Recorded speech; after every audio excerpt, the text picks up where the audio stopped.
John the Mouse. Once the muck, salt rubble, has been blasted off the face, it's crushed and then transported to the surface. This process has been changed at least 4 times during the history of this mine. The earliest years used the simplest technology. Crews worked in teams of 2, and they hand-loaded the cars, which were on track that had been laid all the way out to the face.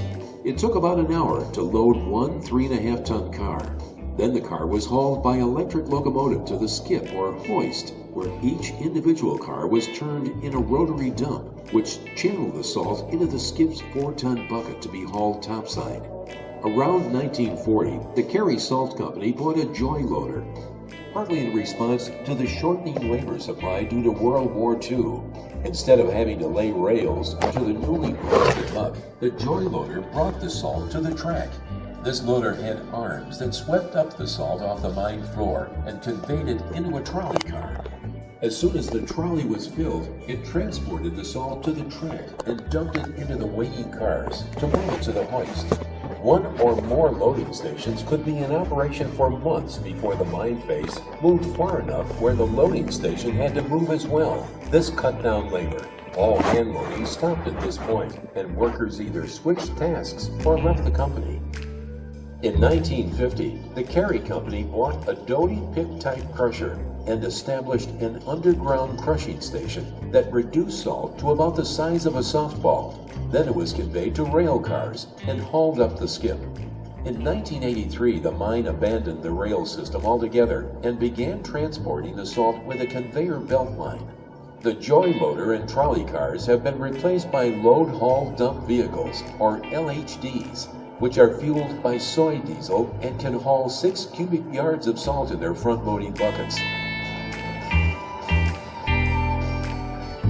They take the salt to the pit crusher, which reduces the rocks to 8-inch size before ejecting them onto the belt. Then the salt travels over 2 miles to the skip, a trip that takes about 45 minutes.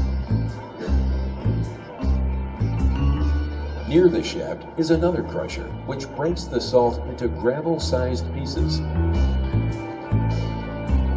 The salt is stockpiled into a hopper to control load of the skip.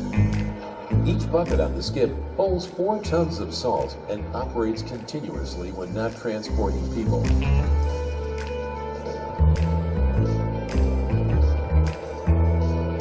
The skip carries the salt 750 feet to the surface, where it's screened for medium and fine particles. The salt is carried on a conveyor to storage bins that hold the salt until it's transported to the fleet of rail cars to be distributed across the country.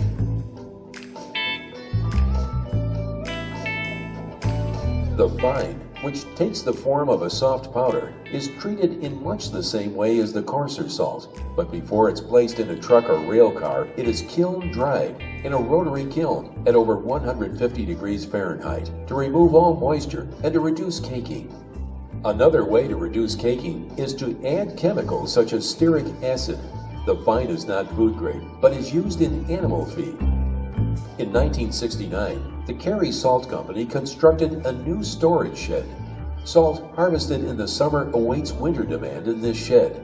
To maximize space, the shed follows the slope of the inclination angle, which is the angle that a pile of salt naturally forms.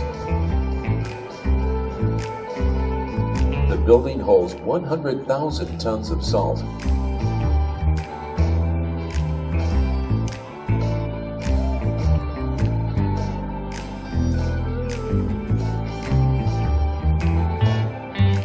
As soon as the loose salt is loaded into the trucks and cars, it is transported to cities and companies all over the country to de-ice roads, mix in animal feed, cure hides, and other uses.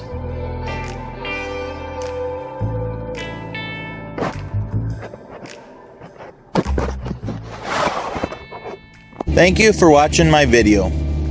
I do have more for you to view. Just press on the button. And if you'd like to subscribe to stay up to date, you can push that button too.